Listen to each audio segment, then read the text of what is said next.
Welcome to Glisso English. Real life stories. Imagine this. You've spent months preparing for the interview of a lifetime. You've got the suit, the portfolio, and the perfect pitch. You're 20 minutes early, cruising on the train, and then the lights flicker out.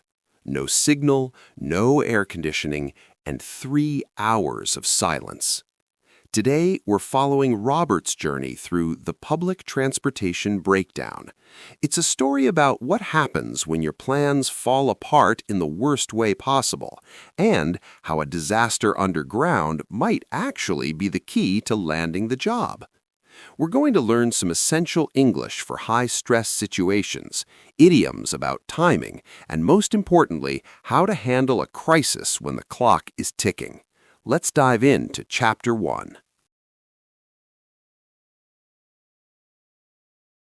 The morning sun reflected off the glass skyscrapers of the financial district, but Robert only saw his own reflection in the grime-streaked window of the morning train.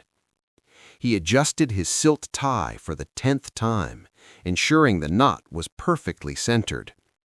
In his lap sat a leather portfolio, heavy with the weight of 5 years of preparation, 3 certifications, and a resume that he had rewritten until the words blurred before his eyes.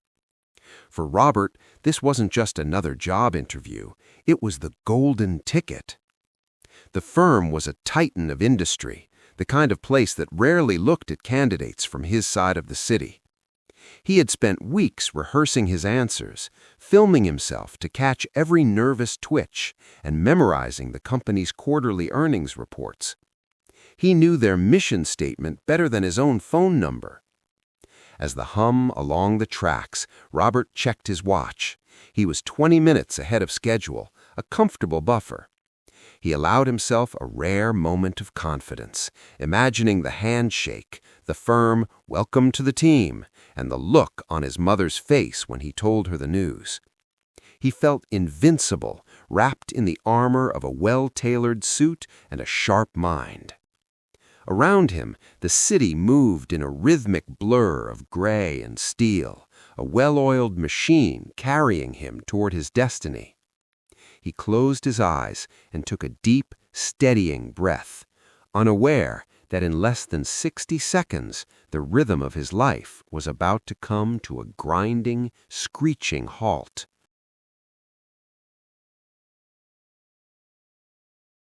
The transition from motion to stillness was violent and jarring.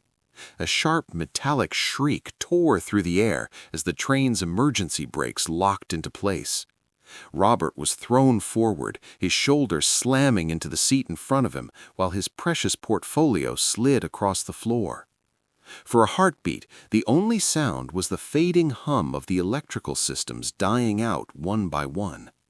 Then the lights flickered twice and vanished, leaving the carriage bathed in the eerie, dim glow of the emergency floor strips. The air conditioning, which had been a steady, comforting whistle, cut out with a final mechanical sigh. Outside the windows, there was nothing but the oppressive velvet blackness of the deep tunnel. A heavy silence settled over the passengers, the kind of silence that usually precedes a collective panic. Slowly, people began to stir, their silhouettes moving like ghosts in the shadows as they reached for their dropped belongings. Robert scrambled to retrieve his portfolio, frantically wiping a smudge of dust off the leather cover with his sleeve. "Just a glitch," a man a few seats down muttered, though his voice wavered with uncertainty. Then the intercom crackled to life with a burst of static that made everyone jump. The conductor's voice sounded distant and strained. "Ladies and gentlemen, we are experiencing a major mechanical failure and a loss of power from the third rail. Please remain calm and stay inside the vehicle. We are awaiting further instructions from Central Command." Robert looked at his watch again, but the ticking second hand now felt like a hammer hitting an anvil.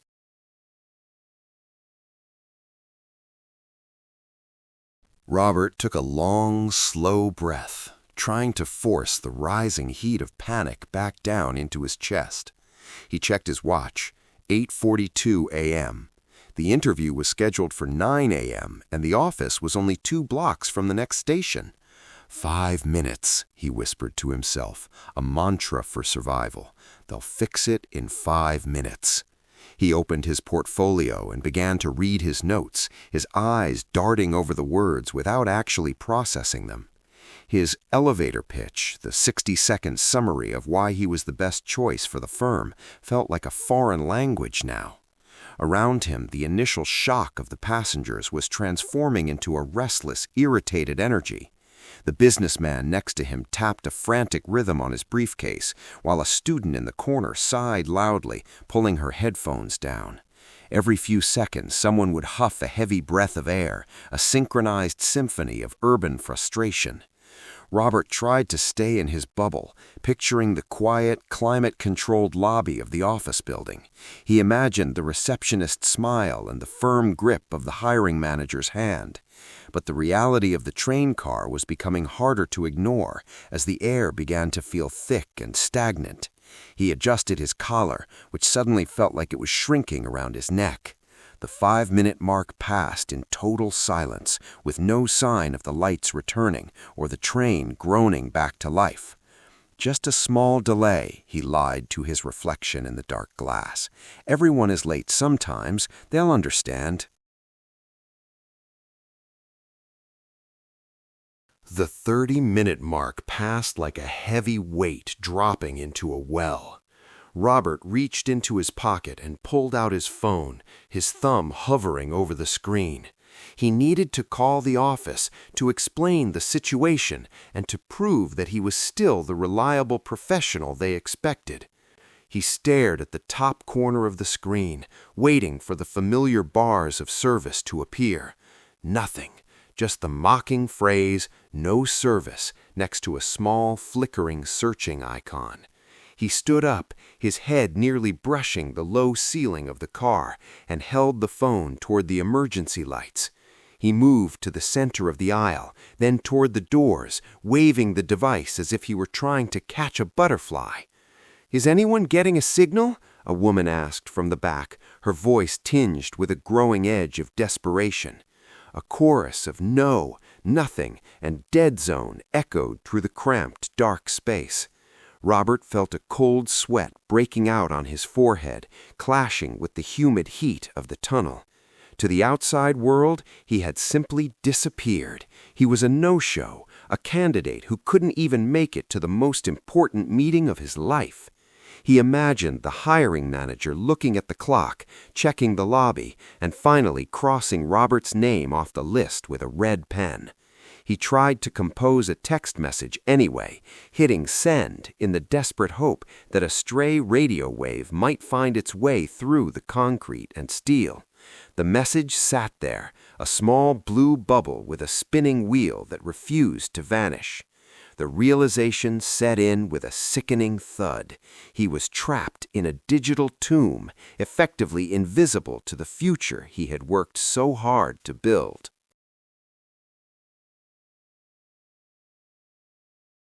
The air in the carriage grew heavy and humid, smelling of old metal and damp wool as the minutes stretched into an hour. With the ventilation system dead, the collective breath of 50 stranded commuters turned the train into a slow-cooking oven. Robert felt the starch in his shirt beginning to wilt, the crisp collar finally surrendering to the beads of sweat rolling down his neck. He watched as professional masks began to slip, ties were loosened, and jackets were draped over knees in a silent admission of defeat. He sat back down, his legs feeling heavy, and found himself staring at Marta, the woman sitting directly across from him. She was remarkably composed, fanning herself slowly with a folded newspaper while observing the fraying nerves of the carriage. "You look like you're heading somewhere that doesn't like wrinkles," she said softly, her voice cutting through the low murmur of complaints. Robert managed a weak, jagged laugh, gesturing to his now damp suit. "The biggest interview of my life was supposed to start 30 minutes ago." Marta nodded slowly, a look of genuine empathy softening her features. "I missed my sister's wedding 20 years ago because of a snowstorm in Chicago," she shared, her eyes tracking a drop of condensation on the window. "I thought the world would end that day, but the sun still came up the next morning." Her words didn't fix the train, but they acted like a physical weight being lifted from Robert's shoulders. For the first time since the lights went out, he stopped looking at his watch and started looking at the people trapped alongside him.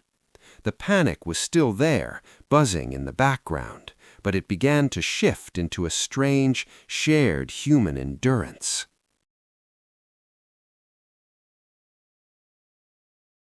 To distract him from the stifling heat, Marta leaned forward and gave Robert a sharp, playful look. "Well, if you can't make it to the interview yet, you might as well practice with us," she suggested, her eyes twinkling in the dim emergency light. Robert blinked in surprise, but before he could protest, Marta cleared her throat and took on a formal, booming tone. "Mr. Robert, why should we hire you over candidates who actually show up on time?" she asked, mimicking a stern executive. A few passengers nearby stopped their grumbling and turned to look, a faint ripple of amusement breaking the tension. Robert hesitated, then straightened his posture, his professional instincts kicking in despite the sweat on his brow. "Because I don't give up when things go wrong," he replied, his voice gaining strength as he spoke to the darkened car. A construction worker sitting a few seats away chimed in, "Good answer, but tell us about your biggest weakness, and don't say you're a perfectionist." Laughter erupted in the small space, a sudden and beautiful sound that seemed to push back the walls of the tunnel. For the next 20 minutes, the stagnant train car transformed into a boardroom with strangers throwing out difficult questions. A college student asked about his leadership skills, while an accountant questioned his ability to handle a high-pressure environment. He answered them all, finding words he hadn't written in his notes, words that felt more honest and raw than his rehearsed script. He realized he wasn't just reciting a resume anymore. He was sharing his story with people who were living through a crisis with him. By the time the mock interview ended, the fear that had paralyzed him was gone, replaced by a strange newfound clarity. He might be late for the job, but he had never felt more ready for the work.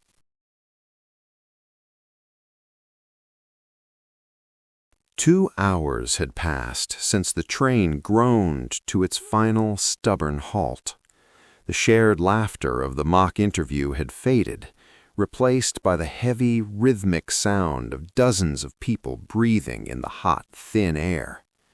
Robert leaned his head against the cool metal of the window frame, staring at the digital face of his watch. The interview time had come and gone a long time ago. By now, the office would be moving on to the next candidate, someone who had arrived early and dry. He looked down at his suit jacket, now wrinkled and damp, hanging limply over his arm like a discarded skin. The golden ticket felt like it was disintegrating in his hands, melting away in the humidity of the tunnel.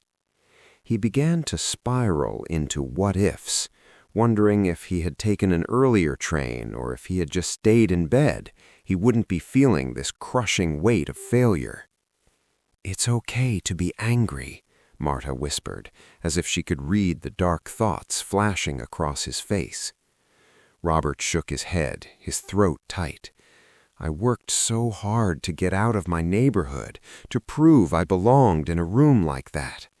And now, because of a broken wire somewhere in the dark, I'm just the guy who didn't show up." Around him, the silence of the other passengers felt different now. It was the silence of people who had run out of complaints and were simply enduring. A young child in the next row started to cry, a small, weary sound that echoed the frustration everyone was feeling. Robert reached into his bag and pulled out a small, unopened bottle of water he had saved, handing it silently to the mother.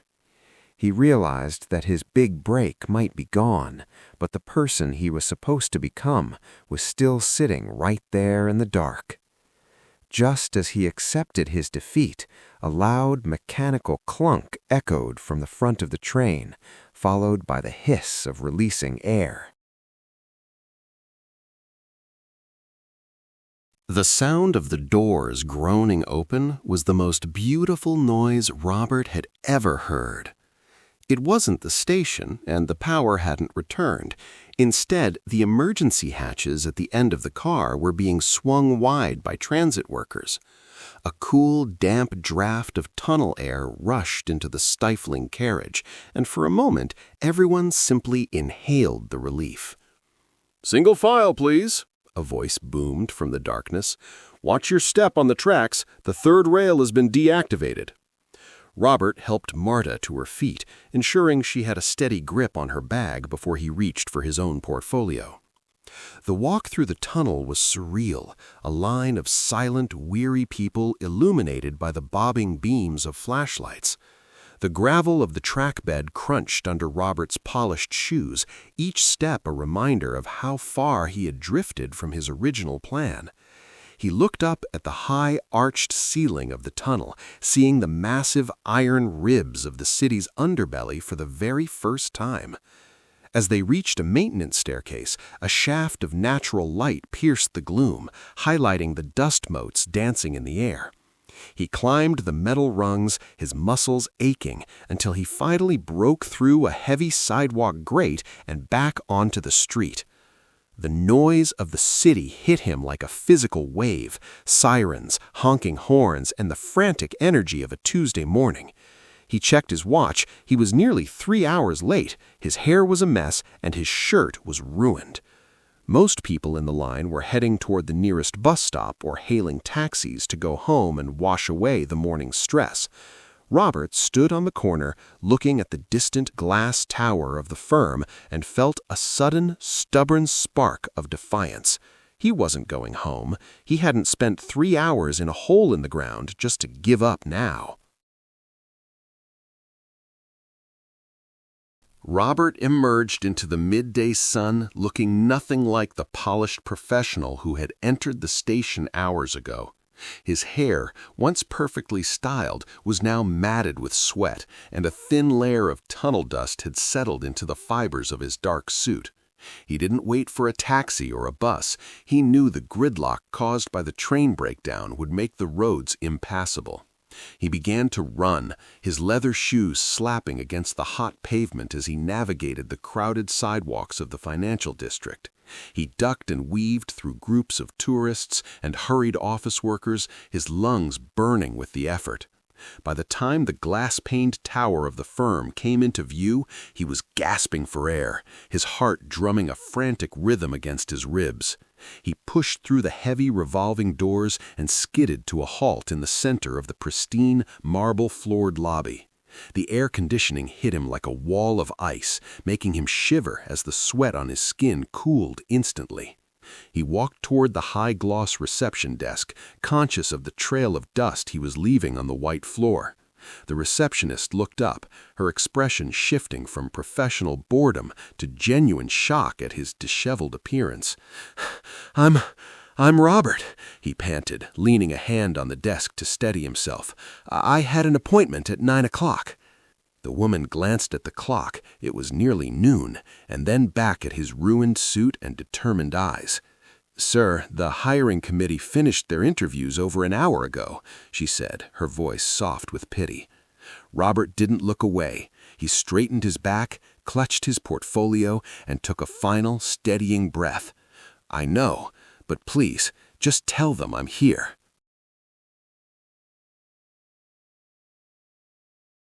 The receptionist hesitated, but there was something in Robert's gaze, a mixture of exhaustion and unbreakable will, that made her pick up the phone. A few moments later, a tall man with a sharp jawline and an even sharper suit walked into the lobby, checking his watch with a frown. "Mr. Robert?" the man asked, stopping dead as he took in the sight of the dust-covered, disheveled candidate standing before him. "I'm the hiring director. I assume you have a very good explanation for being 3 hours late to the most important meeting of your career." Robert didn't apologize for his appearance or make excuses. Instead, he looked the director in the eye and opened his portfolio.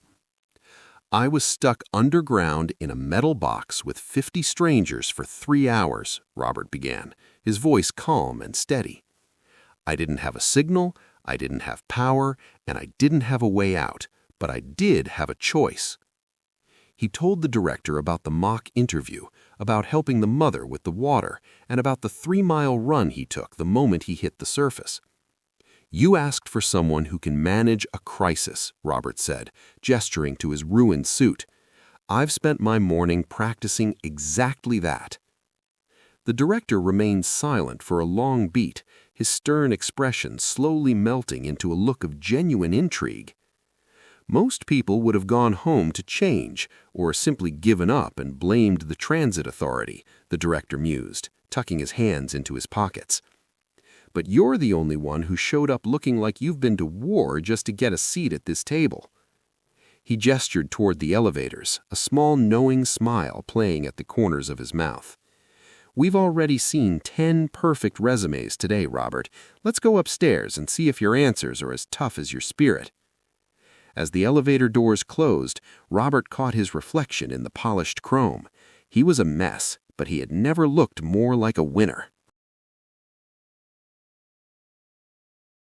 Robert's day didn't go as planned, but in the end, it was his perseverance that got him the job, not his perfect suit.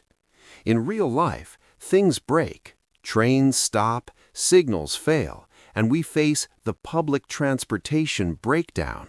But like Robert, the way you handle the crisis often says more about you than a resume ever could. In this story, we saw some great phrases. Remember to be at the end of your tether? That's how Robert felt after 2 hours. Or the phrase, to keep one's cool. That is exactly what he did to impress the hiring manager. Which of these words was new for you? Write it in the comments below. If you were 3 hours late for an interview because of a train, would you go home or would you still go to the office? Why? I want to hear from you in the comments. I read every single one.